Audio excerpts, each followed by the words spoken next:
The state of Maine has become the most recent state, along with Colorado, obviously, to kick Donald Trump off of their primary ballot for 2024. But even though everybody already knows that, there are some things about this that you may not know if you haven't dug deep into these stories. So let me explain to you what's happening here. First of all, you had Sheena Bellows, who is the Secretary of State of Maine. She is the one who ultimately made the decision to kick Donald Trump off the ballot. She is a Democrat, okay? Fair enough. However, the push in Michigan to get Donald Trump kicked off the ballot was in fact initiated, just like in Colorado, by a group of Republicans. So it was Republicans who pushed for Trump to be kicked off the ballot. However, it was the Democrat who made the decision. Bellow's decision also had to be made before the courts in Maine were able to take it up as an issue. So it still has to go through the Maine court system. And Bellow says that until it goes through the court system in the state of Maine, Trump is actually still on the ballot. She says that she will not enforce her decision until the courts actually give her permission to do it. Therefore, Trump is not actually, at this moment, kicked off the ballot in Michigan, as all the headlines would have you think.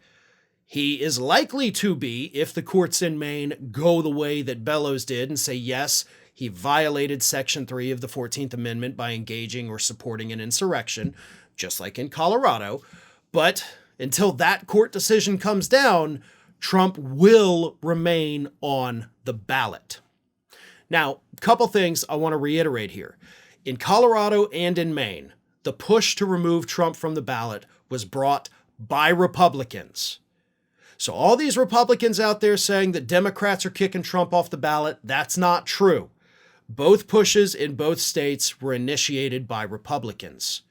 Secondly, even if the Maine courts do decide that Trump can be kicked off the ballot, this ruling or this decision technically only applies to the primary ballot.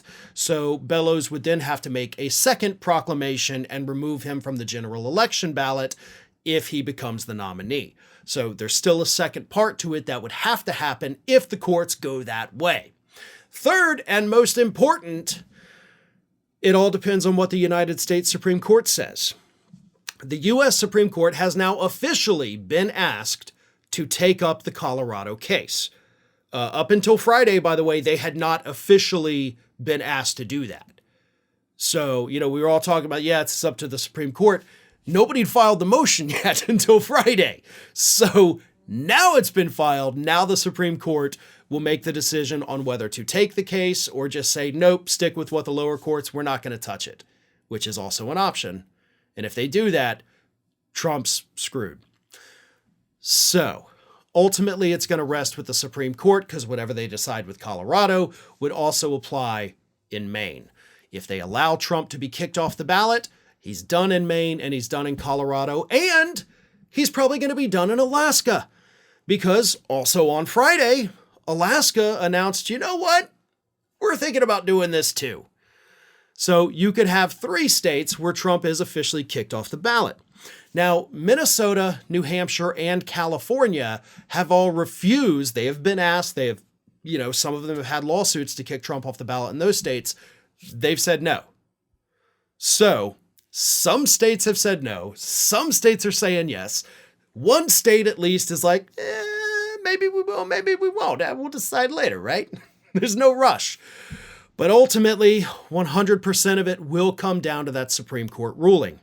And here's another little twist in things.